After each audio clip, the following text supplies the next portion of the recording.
Some hearts close up forever after they lose everything that ever mattered. They build walls of stone and ice, convinced that being alone is safer than being broken ever again. Other hearts just need the right person to show them it's safe to open. Margaret Waverley thought she knew which kind she was. 5 long years of widowhood had taught her a brutal lesson. Steel in the spine was better than a heart in pieces. She ran her ranch with an iron fist, her late husband's wedding ring locked away in a drawer, a forgotten relic of a foolish dream. She had built her walls high. She believed they were impenetrable. But what happens when those walls meet a man whose quiet tears show you what real strength looks like? What happens when you find a weeping giant by a river? Before we dive into this story of love, loss, and the fight for a second chance, let us know in the comments where you're watching from. And if this story moves you, make sure you're subscribed, because what I have for you tomorrow is something truly special. The morning sun cast long, sharp shadows across the Waverley Ranch. Margaret stood on her wraparound porch, a coffee cup clutched in her hand, surveying the empire she had carved out of grief. 5,000 acres of prime cattle country stretched out before her, a sea of waving grass dotted with her prize-winning Herefords. It was all bordered by the meandering Silver Creek, the very same creek that gave the nearby town of Silverbrush Crossing its name. Tucked under her arm was a thick, leather-bound ledger. It wasn't just a book of numbers. It was her Declaration of Independence.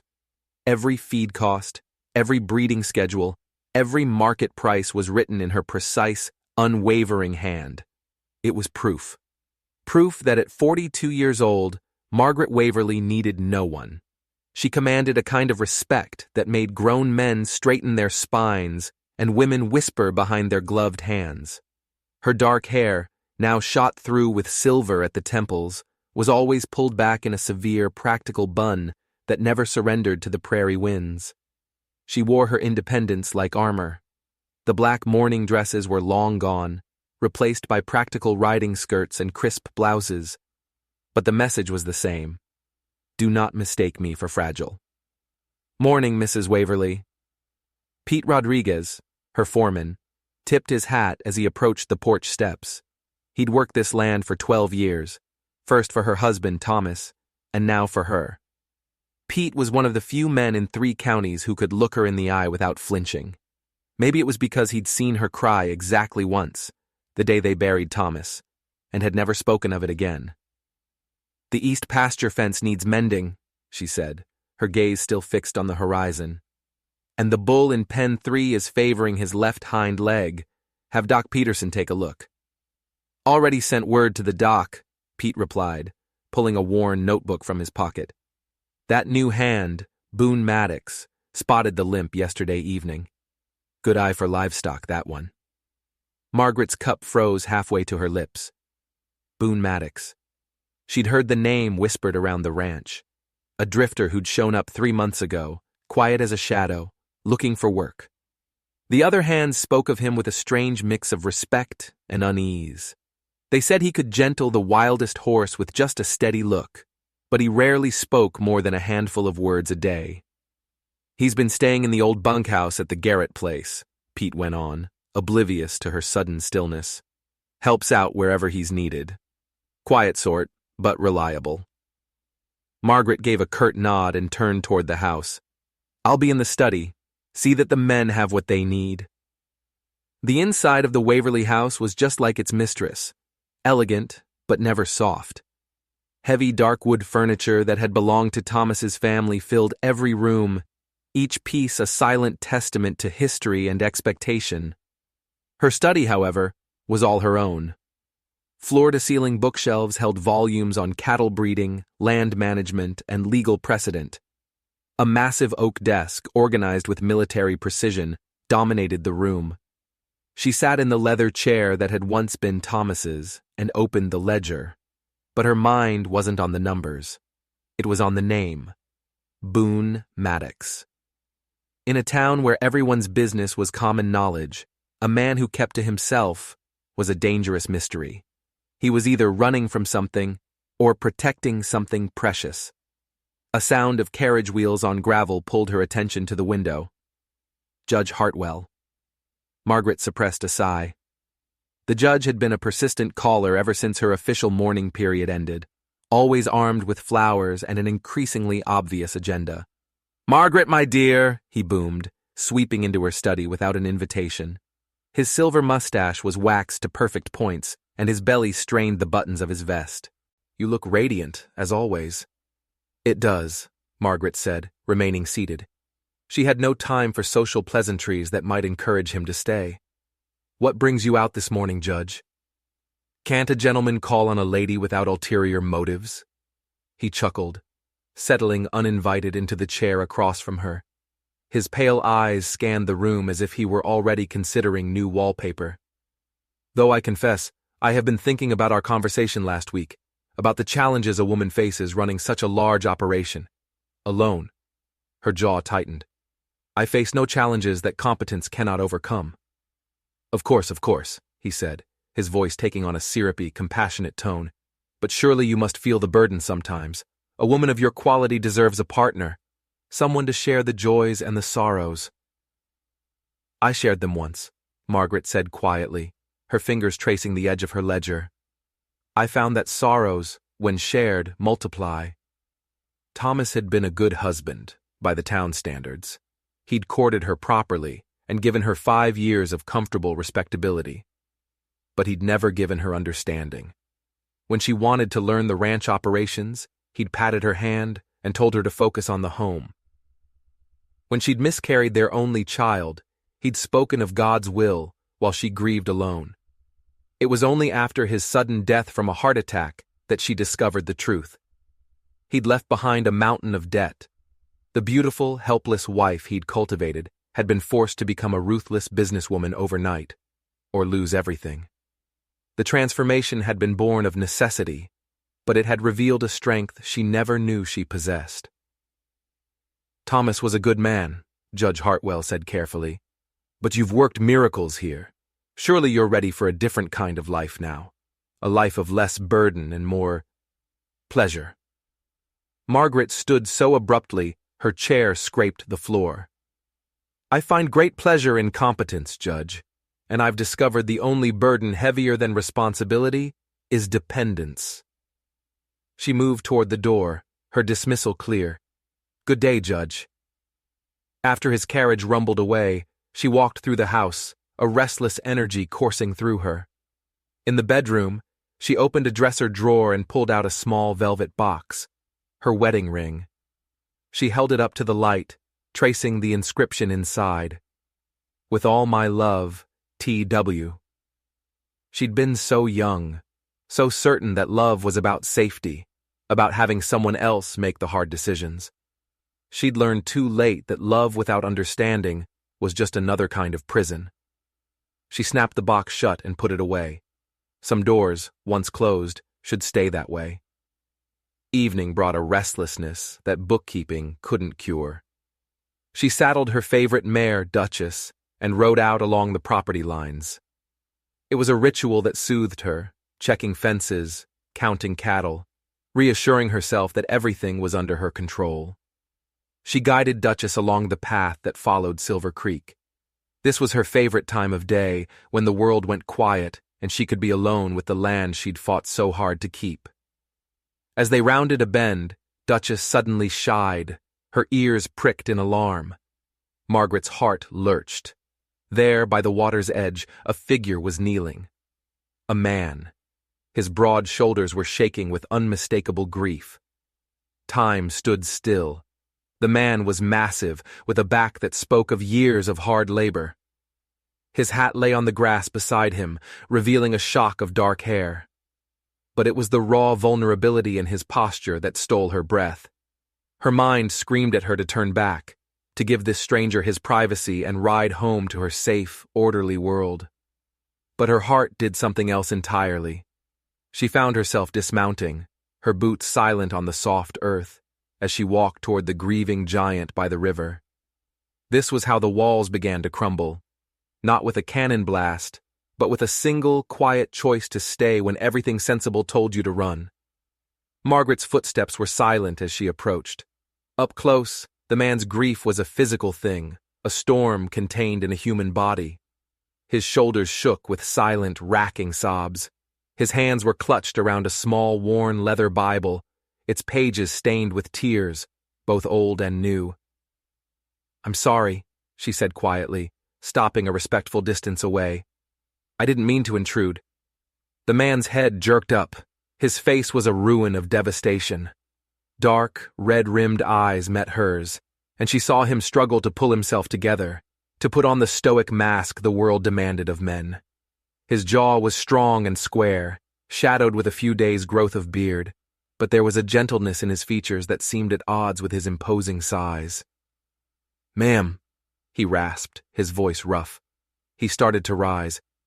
"Please," she said, holding up a hand. "Don't get up." She settled onto a nearby fallen log, smoothing her riding skirt. Sometimes the best thing about grief is just having a moment alone with it. He stared at her, assessing her, trying to decide if her words were genuine. Finally, he sank back down, his massive frame seeming to fold in on itself. "You're Mrs. Waverly." "I am," she said. "And you're Boone Maddox." She watched him flinch at the sound of his own name. "My foreman speaks highly of your work." "Pete's a good man," Boone whispered, his thumb tracing the Bible's cover. "Don't know why he'd speak of me at all." "Perhaps because you're the first person in 3 months to notice when one of my bulls was favoring a leg," Margaret said gently. "That kind of attention doesn't go unnoticed." A ghost of a smile touched his lips. Animals don't lie about their pain. Makes them easier to help than most folks. The silence that followed was comfortable, not awkward. The dying light painted the landscape in shades of gold, and Margaret found herself studying the way it played across his grief-stricken face. "My mother used to read to me from this," Boone said suddenly, his voice cracking as he held up the Bible. "Every night. She had the prettiest voice you ever heard." Fresh tears spilled down his cheeks. Something inside Margaret's chest, a space she'd kept sealed for 5 years, cracked open. "When did you lose her?" 2 weeks ago," the words were a confession. "Influenza. It took her so fast. One day she was humming. The next she was gone. I held her hand as she passed. She made me promise to keep reading her favorite passages." He opened the Bible to a page marked with a faded ribbon. "But I can't make sense of the words anymore. They just look like marks on paper." "Grief has a way of stealing language from us," Margaret said softly, surprising herself with her own honesty. "After my husband died, I couldn't read anything but ledger books for months." Boone looked up, his eyes wide with surprise. "You understand?" "I understand losing someone who shaped your world," she admitted. "I understand having to learn who you are when the person who defined you is gone." "Were you happy with him? Your husband?" The question should have been an intrusion, but it wasn't. "I was content," she said, considering it seriously. "But happiness? I'm not sure I knew what that word really meant back then."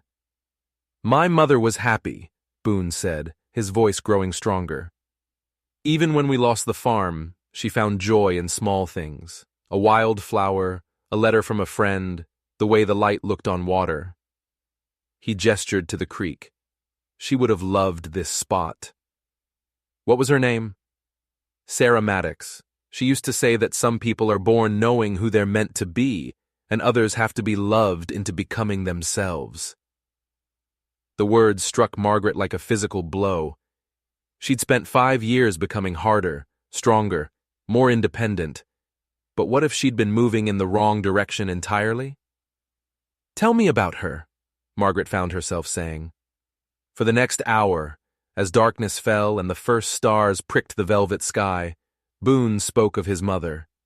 He painted a picture of a woman who collected pressed flowers, who could make a feast from scraps, who taught her son to see beauty in broken things.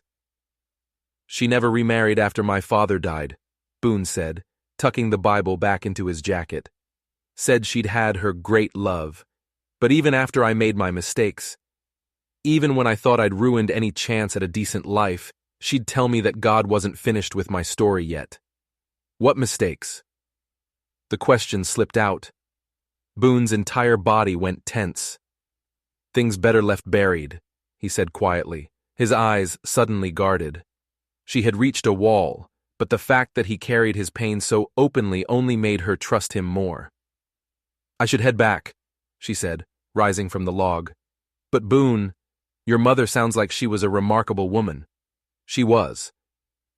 He stood as well, and again she was struck by his sheer size. He should have been intimidating in the gathering dark.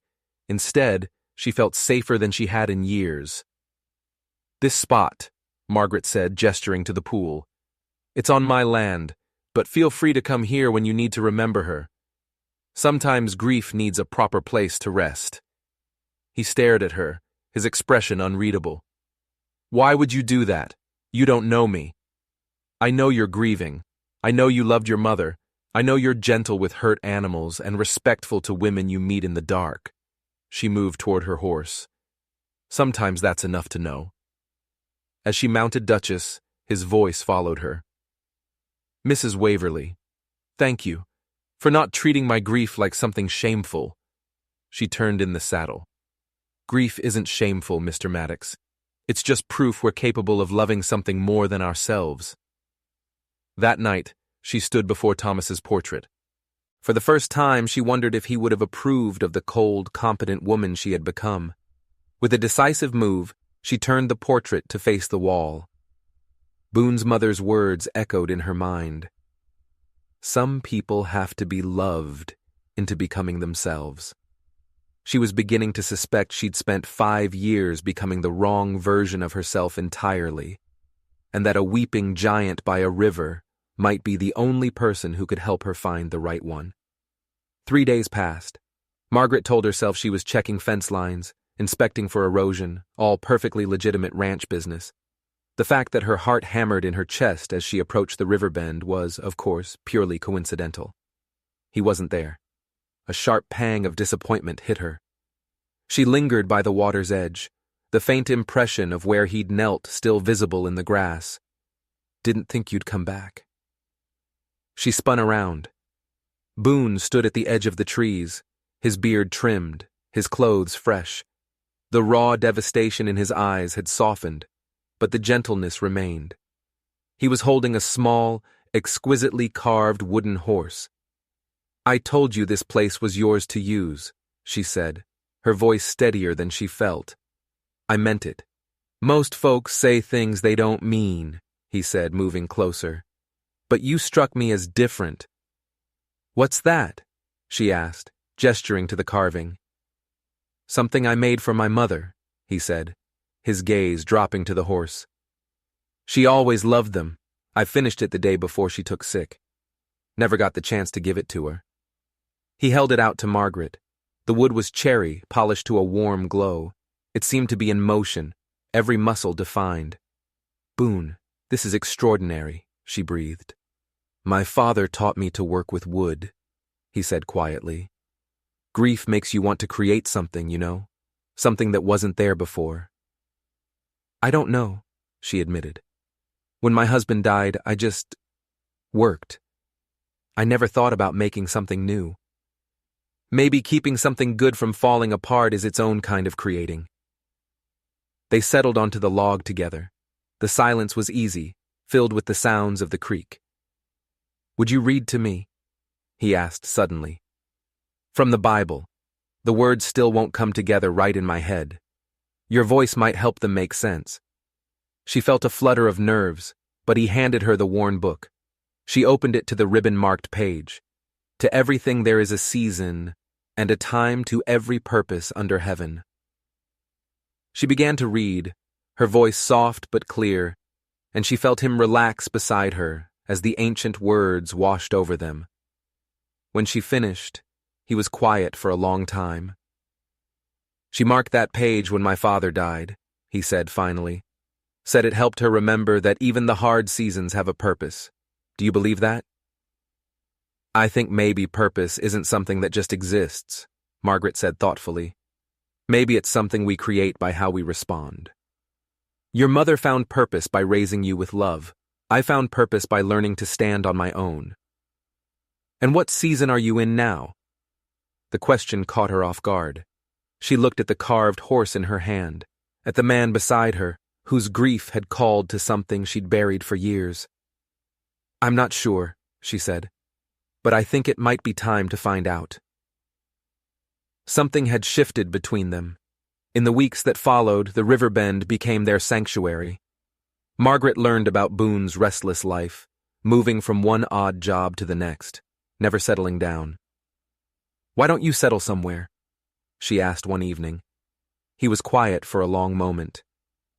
"Hard to settle when you're not sure you deserve a place to call home."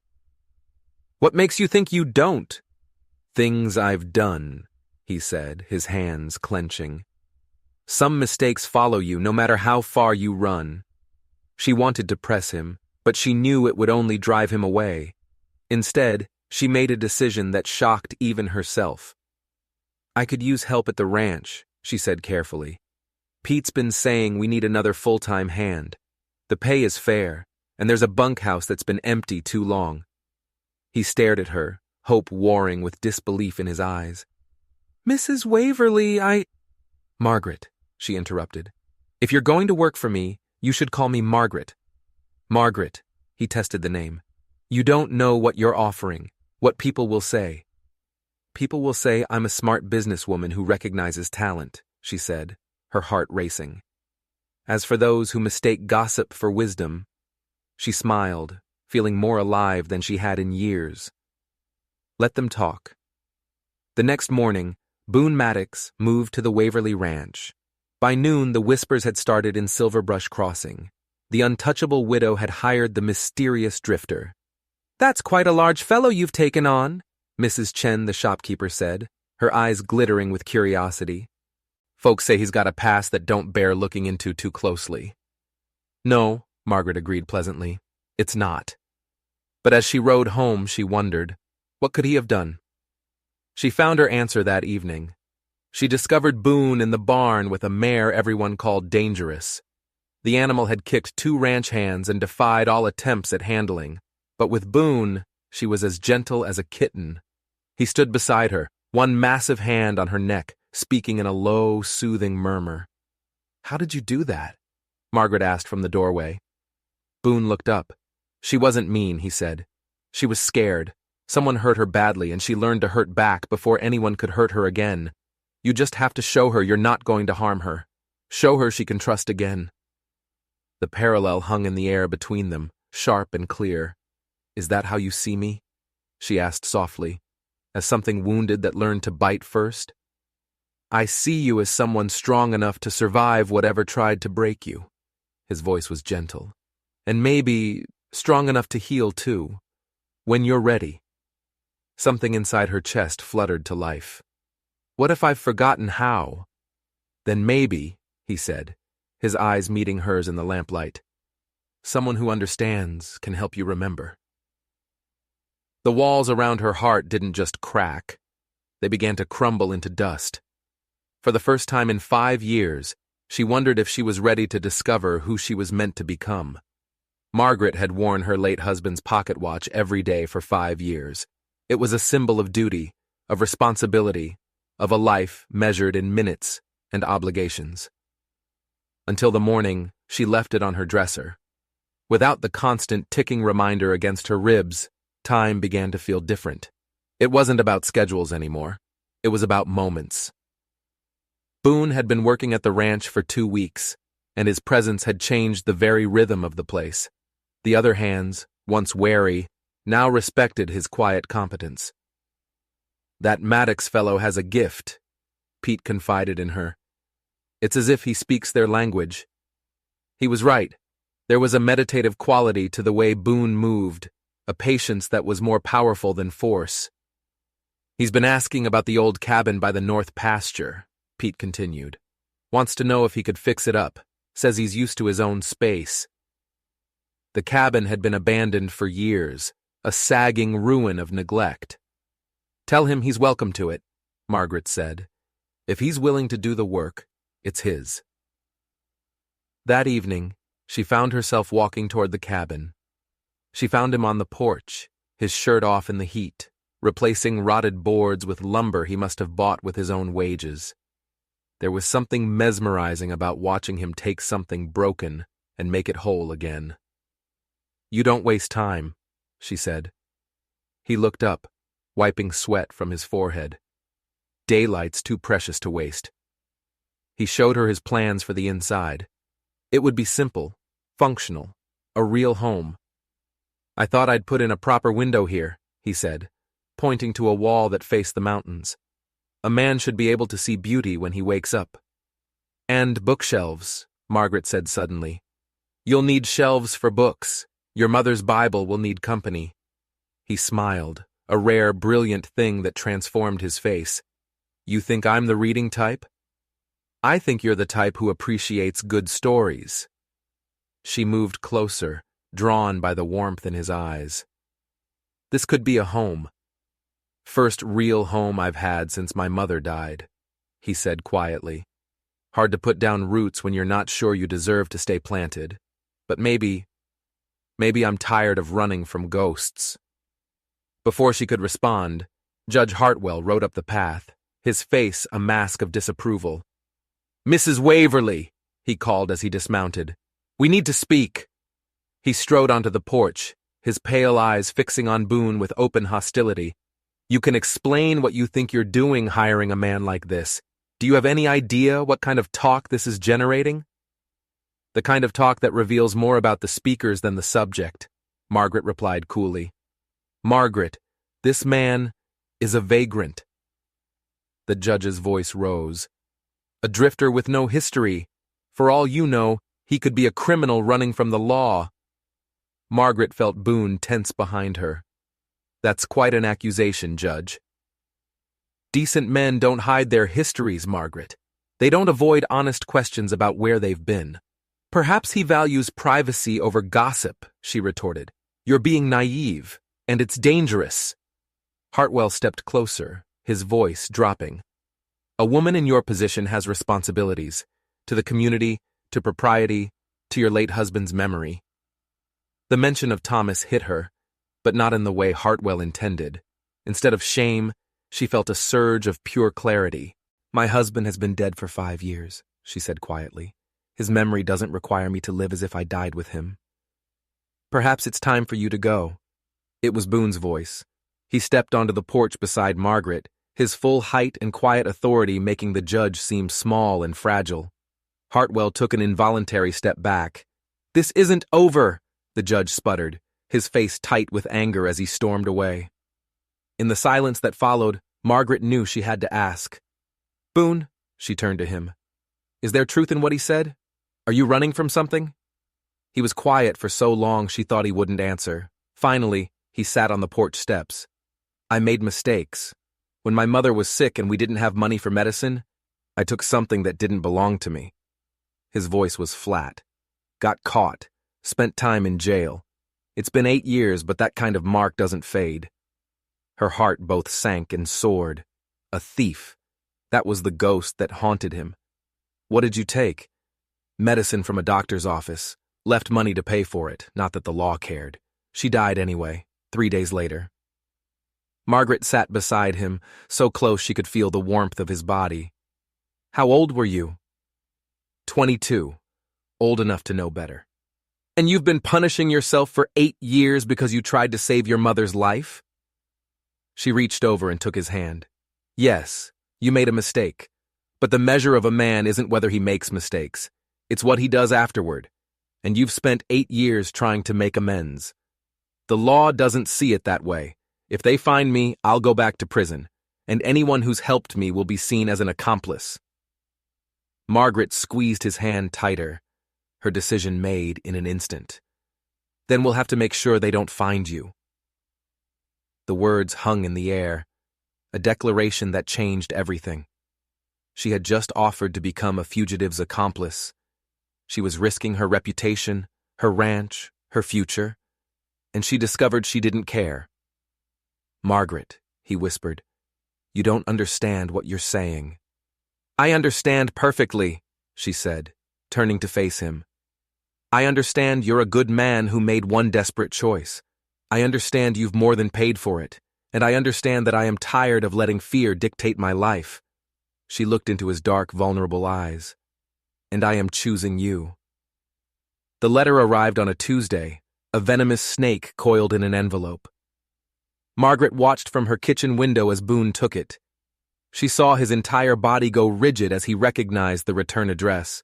He tucked it away, but she could see the tension in his shoulders all morning, his hand repeatedly touching the spot where the letter rested. She found him in the north pasture, mending a fence with a frantic energy. "You're going to wear a hole in that envelope," she said gently. He sighed, setting down his tools. "It's from my mother's sister, Aunt Lydia, mean as a rattlesnake. When my mother died, Lydia showed up claiming my mother had promised her the farm." "Had she?" "No.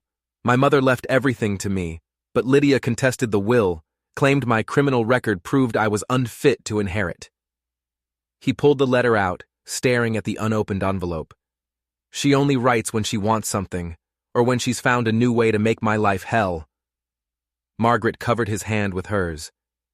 "Whatever it says, we'll deal with it together."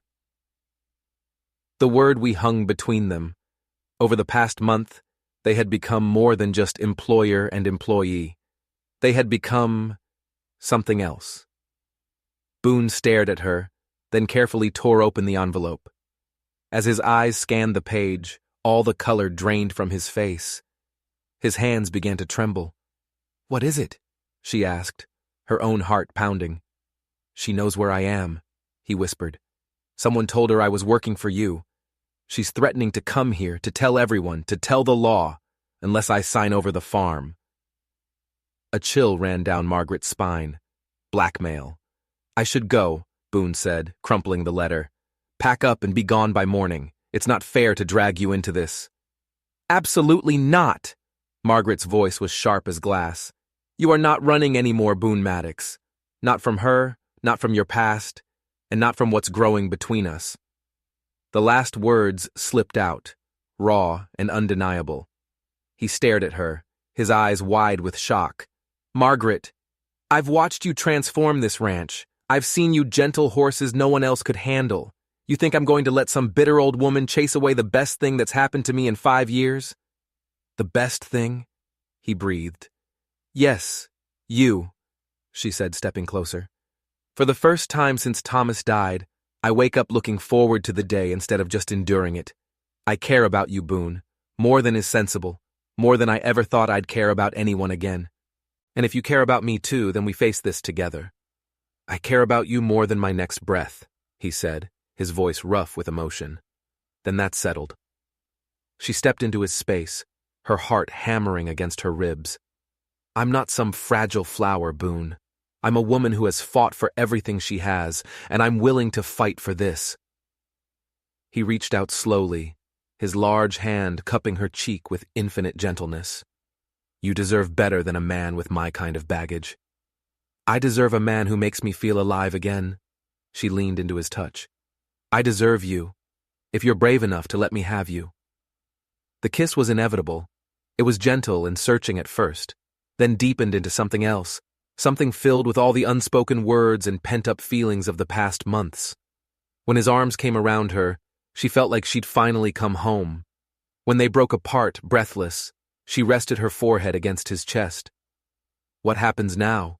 he asked. "Now," she said, pulling back to look him in the eye. "We stop being afraid. Now we fight." Their planning was cut short by the sky itself. The heavens opened up, unleashing a torrential downpour. Within an hour, Silver Creek, normally so gentle, was a raging, muddy monster. "The creek's rising too fast!" Pete yelled, soaked to the bone. "The south pasture fence is about to wash out. If it goes, we'll lose the whole herd." Margaret spurred her horse toward the barn to rally the men, but half of them were out sick or stranded by flooded roads. "We don't have enough men," Pete said grimly. "This job needs 8 bodies and we've got 5. 6, a deep voice said from behind them. Boone emerged from a stall. "I'll work the creek." "Boone, that water is deadly," Margaret protested. "Could be," he said, his dark eyes meeting hers. "But I grew up on a farm in Kansas. I've dealt with floods before. Besides, someone needs to handle the heavy work." For the next 6 hours, Margaret watched in awe as Boone became a titan against the storm.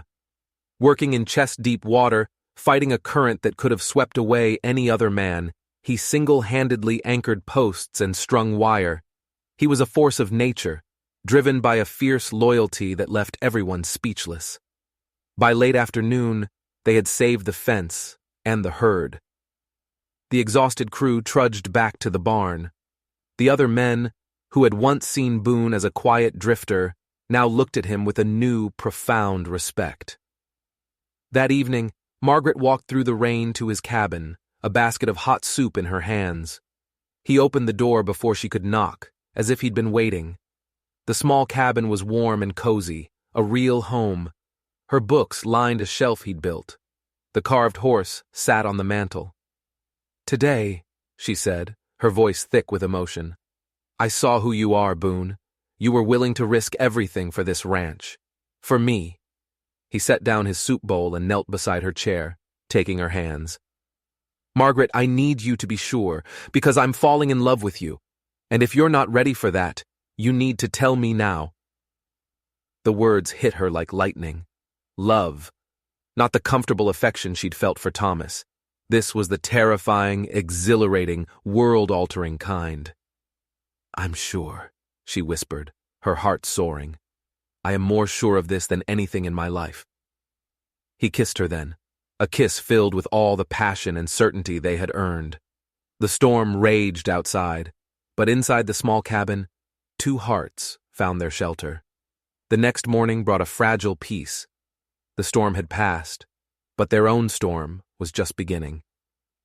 Margaret was in her study when she heard the heavy official boots on her porch. It was Sheriff Morrison, and he was holding a wanted poster. "Mrs. Waverly," the sheriff said, his face grim, "I'm afraid we need to talk." He followed her into the parlor and unfolded the paper on the table between them. It was a crude sketch, but it was unmistakably Boone. "Received this from the Territorial Marshal's office," Morrison said. "They're looking for a man named Boone Maddox, in connection with a theft in Kansas 8 years ago." Margaret's blood ran cold. "Sheriff, surely—" "Ma'am, I know he's here, working for you." He tapped the poster. "The description matches, the name matches." She forced herself to read the text. It was worse than she imagined, much worse. Wanted for breaking and entering, theft of medical supplies, and resisting arrest. That wasn't the story Boone had told her. There was more. "When the doctor caught him in the act," the sheriff continued, his voice heavy, "the suspect struck him and fled. The doctor suffered a broken nose." Assault. He'd left out the assault. The room began to spin. Had Boone lied to her? Had her love blinded her to the truth of who he really was? But the final blow was yet to come. "Margaret," the sheriff said, his voice softening with pity, "what I think doesn't matter. There's a warrant out for his arrest. And I got word this morning. Bounty hunters are already in town asking questions. 2 of them. They're on their way here." The world Margaret had so carefully rebuilt, the hope she had so cautiously nurtured, was about to be burned to the ground, and she had to choose, right now, whether to stand in the flames or run for her life. Margaret sat alone in her parlor, the wanted poster of venomous accusation on the polished wood table, struck him and fled. The words echoed in her mind. Had she been a fool? Had she fallen for a well-told story from a violent man? She thought about Thomas. He would have been horrified. He would have told her to do her duty, to uphold the law, to cut ties with this man immediately. That was the safe choice, the respectable choice, but she was no longer the woman Thomas had married. The sound of boots on the porch made her jump. It was Boone, a bunch of wildflowers in his hand, a hopeful smile on his face that broke her heart. "Thought you might like these," he said. "Boone," she said, her voice shaking, "we need to talk." She led him into the parlor and showed him the poster. She watched the color drain from his face, saw the hope in his eyes die as he read the charges. His hands trembled. "You know," he whispered. "I know," she said. "All of it. The assault on Dr. Hartley, the bounty hunters. I know everything." He buried his face in his hands. I should have told you the whole truth, he choked out. He tried to stop me. We struggled. He fell. I never meant to hurt him. I swear it, Margaret. But I was selfish. For the first time in 8 years, I was happy, and I didn't want to lose it. Lose it, she said, a cold anger building inside her. The sheriff's right, he said, his voice flat with defeat. You should distance yourself from me. I'll be gone by morning, disappeared. No one will ever connect you to me. Sit down, she said sharply. Margaret, I said, sit down. Her voice carried an authority that made him obey. She leaned forward, her eyes blazing. Listen to me. You are not a monster. You are the man who risked his life in a flood to save my herd. You are the man who gentles frightened horses. You are the man who loved his mother so much you were willing to break the law for her. Tears streamed down her face. That's not a criminal, Boone. That's a man with the biggest heart I've ever known. The law doesn't see it that way, he wept. I can't ask you to throw away your life for someone who isn't worth saving. You're not asking, she said firmly, her choice made. I'm choosing you, I'm choosing us, and we are going to fight. The next morning, 2 riders approached the ranch. They moved with the lazy confidence of predators, bounty hunters. Margaret watched them from the window, her father's hunting rifle cold and heavy in her hands. The knock on her door was sharp, demanding. She opened it to face 2 hard men. The taller one, Jake Coulter, had cruel, pale eyes. The shorter one, Dutch, had hands covered in scars. Mrs. Waverly, Coulter said, a mocking smile on his lips. We're here for the fugitive Boone Maddox. I'm afraid you've been misinformed, Margaret said calmly. There's no one here by that name. Ma'am, Dutch growled, we know he's here. Now you can make this easy, or we can search the property ourselves. You have no warrant to search my property. Coulter's smile vanished. We don't need one. We have a warrant for him. Cooperate, and no one needs to know you are harboring a wanted criminal. Don't, and we'll make sure everyone in the territory knows the widow Waverly chose a violent thief over the law. Get off my land, Margaret said, her voice dropping to a deadly quiet. I don't think you understand, Coulter said, blocking the door with his boot. We're taking him back, and anyone who gets in our way will regret it. Suddenly there was movement behind them. Pete Rodriguez appeared, flanked by 2 other ranch hands. All 3 were holding rifles. These gentlemen bothering you, Mrs. Waverly? Pete asked politely. Coulter's eyes flicked between the 3 rifles. This isn't over, he hissed. We'll be watching. He can't hide forever. As they rode away, Margaret sagged against the door.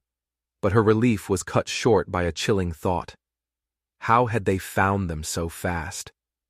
A few hours later, the bounty hunter's threat came back to her as they confronted her again, this time with a new, terrifying piece of information. You want to know how we were so sure? Coulter sneered. Sheriff Morrison's the one who told us where to find you, lady. Betrayal. The one man of the law she thought she could trust had sold them out. She was utterly, terrifyingly alone. Margaret felt the world shrink to the porch of her house.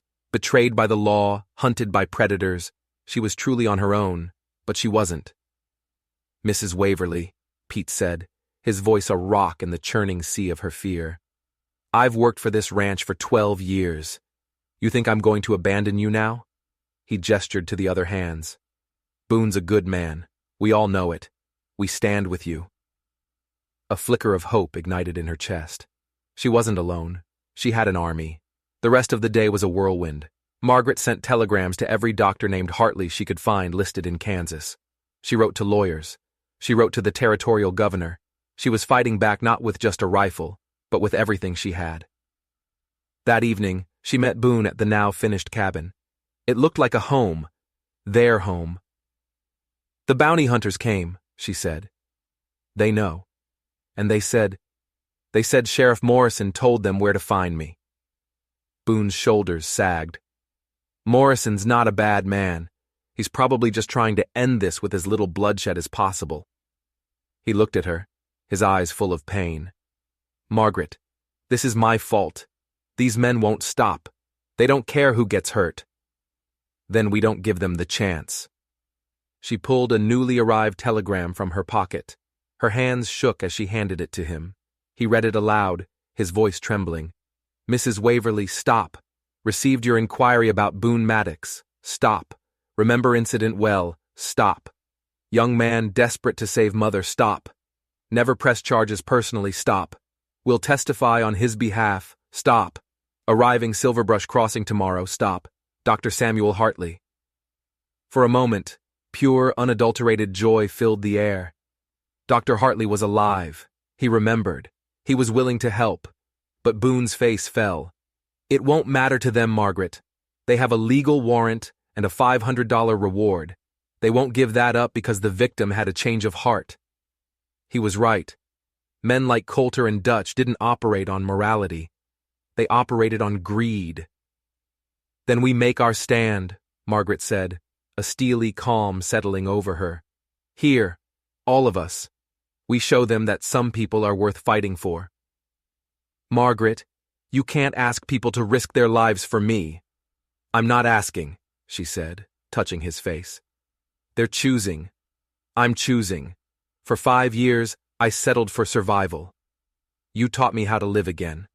I'm not giving that up without a fight. The sound of approaching horses cut through the moment. It wasn't the bounty hunters. It was Sheriff Morrison, and he wasn't alone. With him was an elderly, well-dressed man who carried himself with an air of quiet authority. Mrs. Waverly, Mr. Maddox, the sheriff called out. I'd like you to meet Territorial Judge Harrison. He's here to sort this out. The judge dismounted. Mr. Maddox, he said, his eyes kind but sharp, I've been reviewing your case, and I've been in contact with Dr. Samuel Hartley. Boone swayed on his feet. It seems, the judge continued, pulling a leather folder from his saddlebags, that the good doctor has been trying to have the charges against you dropped for years. He never wanted to prosecute. The warrant was filed by an overzealous prosecutor. Dr. Hartley says you left money for the medicine and that his injury was an accident. Margaret watched, tears streaming down her face, as 8 years of guilt and shame washed away from Boone's expression. What does this mean? She whispered. It means, Judge Harrison announced, that as of this morning, all charges against Boone Maddox have been officially dropped. The warrant is recalled. It's over? Boone breathed. I'm free? Sheriff Morrison stepped forward, his expression full of apology. Mrs. Waverly, I owe you an explanation. I didn't send those bounty hunters to you. I was obligated to confirm you employed Maddox. But I also sent word immediately to Judge Harrison, hoping he could find a legal solution before anyone got hurt. I was playing for time. The betrayal she'd felt dissolved into profound relief. He hadn't been a traitor. He'd been an ally. But as if summoned by the devil himself, the thunder of hooves echoed through the trees. At least 6 riders, with Coulter and Dutch at their head, burst into the clearing. They had brought reinforcements. Looks like your warrant is worthless, gentlemen, the judge said calmly. Coulter's pale eyes were filled with rage. Papers can be forged, Judge, especially when there's a wealthy woman willing to pay for them. His hand moved toward his gun. We came for a fugitive, and we're not leaving empty-handed. The air crackled with tension. Fingers tightened on triggers. Then, from all sides, more riders appeared. Pete and the ranch hands, the shopkeepers and farmers from town. Even Judge Hartwell, flanked by his deputies, rode in to join them. A whole community forming a human wall around Margaret and Boone. Coulter was surrounded, outnumbered, and outmaneuvered. He was a cornered rat, and cornered rats are the most dangerous. With a snarl of pure hatred, he drew his pistol. But he didn't aim at Boone. He aimed it directly at Margaret. If I can't have the money, he screamed, his face a mask of fury, then no one gets a happy ending. Time slowed to a crawl. Margaret saw the flash of the hammer, the dark hole of the barrel. This was it. This was how it ended. A single shot cracked through the air, but it wasn't from Coulter's gun. The bounty hunter crumpled, a look of shock on his face as he clutched his shoulder, his pistol falling harmlessly to the ground. Standing with his own gun smoking, his face set like granite, was Sheriff Morrison. Justice had been served, not by a duel, but by the law, finally protecting the innocent. Dutch and the other bounty hunters threw down their weapons, their fight gone. It was over. For real this time. 6 months later, Margaret stood by the river, wearing her mother's simple white wedding dress. The entire county had turned out to celebrate. Pete walked her down the makeshift aisle to where Boone stood waiting, his eyes full of tears he didn't try to hide. Judge Harrison, who had become a dear friend, officiated. "Do you, Margaret Waverly, take this man?" he asked. "I do," she said, her voice strong and clear. "I take him as my partner, my equal, my dearest friend, and the love I never thought I'd be brave enough to claim." "And do you, Boone Maddox, take this woman?" "I do." Boone's voice was thick with emotion. "I take her as my shelter and my storm, the woman who taught me that even broken things can be made beautiful again, if they're held by the right hands." As the sun set, they slipped away from the celebration. They stood at the very spot where she had first found him crying. "Do you ever regret it?" Boone asked quietly. "You could have had a safe life." Margaret turned and cupped his face in her hands. "Boone Maddox, I didn't give up my independence. I chose to share it. I didn't sacrifice my safety. I found the kind of safety that comes from being known completely and loved unconditionally." She smiled. "And as for complications, my dear husband, life without complications isn't life at all. It's just existence." Later that night, they sat on the porch of their finished cabin. The carved horse rested on the mantel inside, no longer a symbol of grief, but of transformation. "I spent 5 years measuring time in duties and obligations," Margaret said, leaning against his side. "Now, all I can think about is all the time we have ahead of us." "Sounds like a pretty good way to spend a life," Boone said, kissing the top of her head. "It sounds," she corrected gently, "like the only way." They sat in comfortable silence, listening to the night sounds of the ranch, the sounds of their home. The strongest vows, Margaret had learned, weren't the ones spoken in churches, but the ones whispered in the dark between two people who had seen each other's deepest fears and chosen to stay anyway. Their story reminds us that the strongest hearts aren't the ones that never break, but the ones that have been shattered and still find the courage to love again. If you were moved by Margaret and Boone's journey to find their second chance, don't forget to hit that subscribe button and ring the notification bell. You won't want to miss the incredible story we have waiting for you tomorrow.